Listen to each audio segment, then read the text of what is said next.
Very pleased to be joined here at SB Nation by the one and only, the dashing, the debonair. You know him, you love him. It is NFL legend, life legend, really, Ricky Williams. Thank you so much for taking the time to join us. Yeah, thanks for having me. The whole world has descended upon New Orleans, a town that you know and love, a very popular host city, obviously, for the Super Bowl.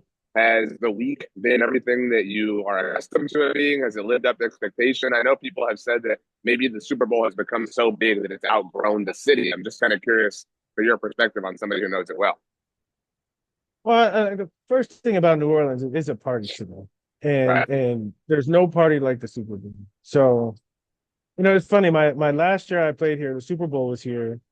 And then the year after I retired, the Super Bowl was here, and I got to come back. So the last two have been really special for me, and this one is even more special because I feel like I was at Radio Row earlier today, and I feel like I've been doing it for 20 years, but this is the first year where I really feel like I have something to say. So, I'm excited to be back in New Orleans doing the football thing. And one more thing is every time I come to town, I leave the airport as I'm driving through because when I first moved, I lived right off of Williams Boulevard, right by the airport, and so it's like literally memory lane as I drive past the dome. Yeah, it's like the final moments of Scrubs, the real finale, not the crappy one that they added where he walks past all the people that he ever interacted with. That's your whole kind of perspective.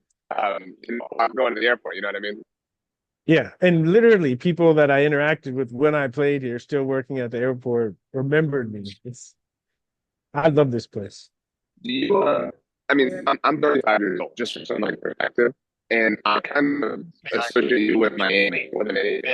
Do you consider yourself a saint? I mean, that maybe you're not beholden to having to define yourself as one thing, but some of it is just I remember the Wildcat offense that you guys were working with, and that's what sticks out most in my mind. Do you consider yourself a New Orleanian more than anything else?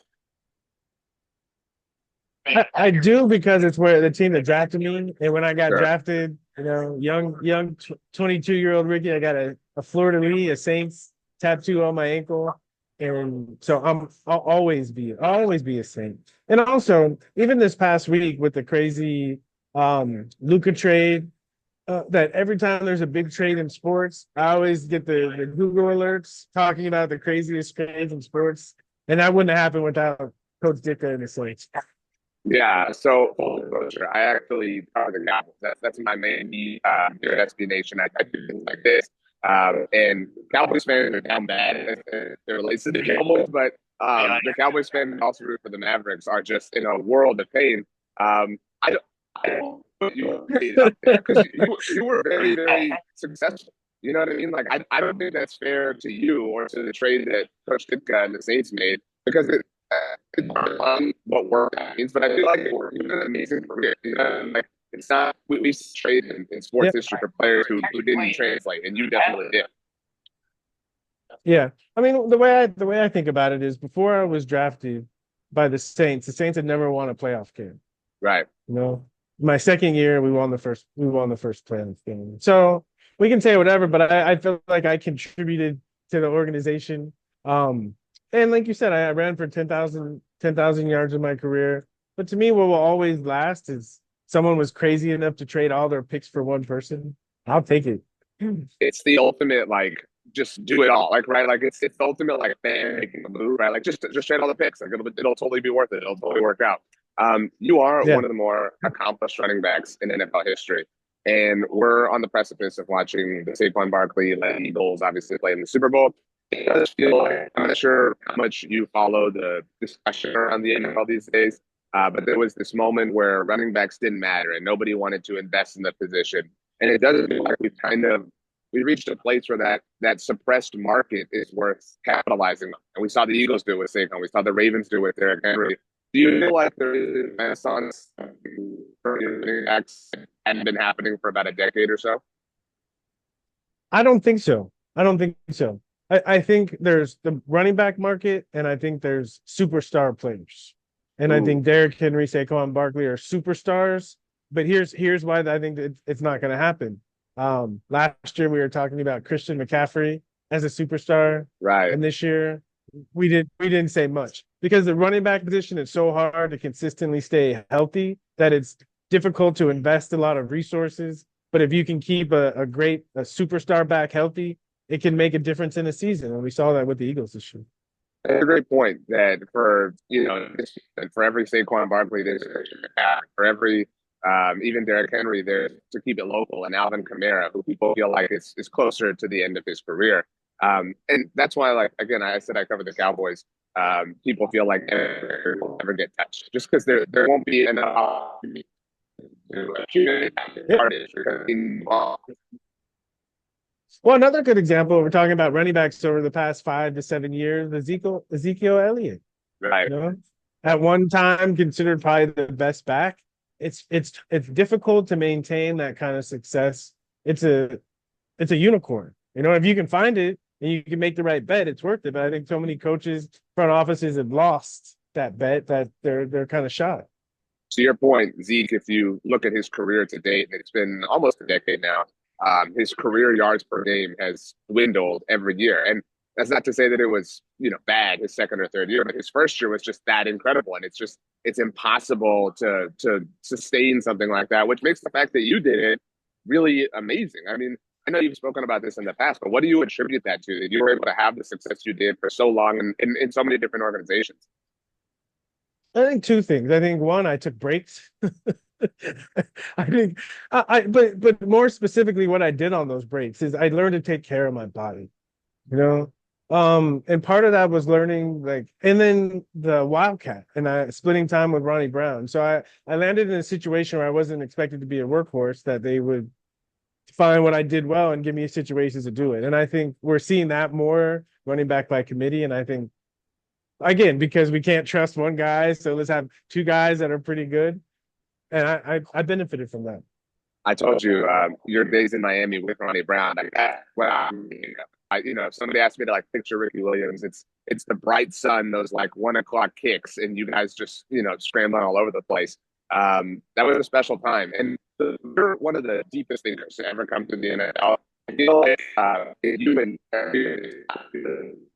those Miami uniforms were better than the stupid crap they're wearing right now. You know what I mean? Like this new Dolphins look is so done, and I hope you agree with that. I do. So yeah, you're probably a little bit young for this, but in 2003, the year before I retired the first time, we flew to Dallas to play them on Thanksgiving, and we I got to remember wear this. the throwbacks. Oh, those throwback Dolphin uniforms with the gray face mask and the striped socks. Oh man. I know this doesn't apply to you, but in basketball, I appreciate your perspective on everything. I had to be looking through a yellow face mask. You know what I mean? Like maybe I'm off here. I don't know if you can envision that or if you ever had a yellow face mask at any point, prior to the NFL. But that would be bothersome to peer out through that yellow. I mean, as opposed to a neutral color the way you do. Is that the Chargers? Is that the No, I'm just Chargers saying, have the like, yellow face mask? no, the Washington did. Washington does. That's what I always think about that. It would be difficult because it would be so bright in your face. You know what I'm saying? As opposed to a neutral color like black or gray or whatever. You know what I mean? Yeah, I think when you practice all the time, you just kind of blends in and you get used to it. I mean, I used to wear the dark visor, and that Oh, was an adjustment. But I love the intimidating factor when they couldn't see my eyes. Yeah. you looked like a Madden running back, and I say that in the most respectful possible way. It was just such a cool look. It was No, amazing, I and get it. again, work. That was the point. Yeah. Again, you look like robots from the future could just come and like destroy everybody, and it was an amazing sort of thing to experience. I was a fan of you, obviously. I did not have, I feel safe being. I would never lie to you, but I imagine that a lot of people did. Are trading cards a big part of your life? I know you're obviously here on behalf of the. Yeah. So they were in my early life, huge, huge. I mean, I was obsessed. And then I got away from it, started playing, and my second youngest son, he got the bug.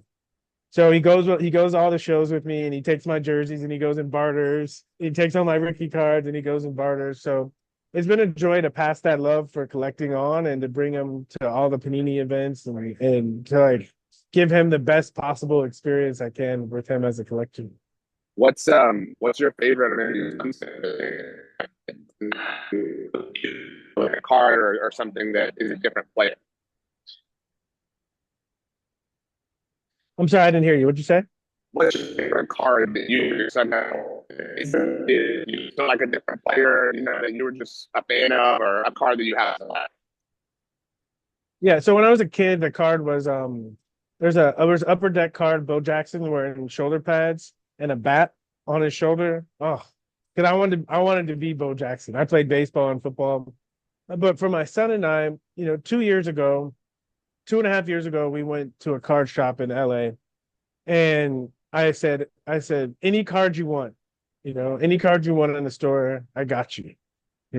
I said, but choose wisely, and I kind of gave him some how to think about it. And he went around and he went around, and Jalen Hurts, right? Jalen Hurts rookie card, you know.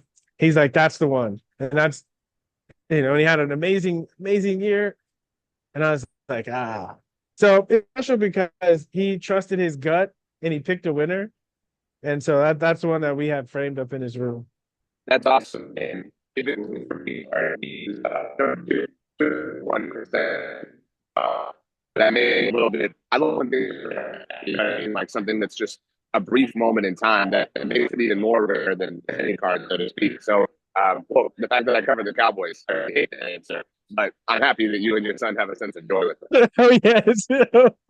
Yeah. Well, my best friend and business partner is a huge Cowboys fan. And like we can't talk about the Eagles. We can't talk about That's the way we live our life, Ricky Williams. I mean, that's just the way it tends to go. I know there's a Panini event around throughout the weekend in New Orleans.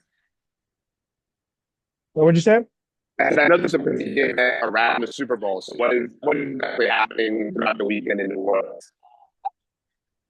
Yeah. So honestly, the main event I came in for was the Panini event. I've been with Panini for 25 years. 25 years. It's crazy, So I want to miss one of these events for the world because it's really where I get to meet the younger players. To me, it's really where most of the mentorship, those relationships that I have, all of them have been created at Panini parties.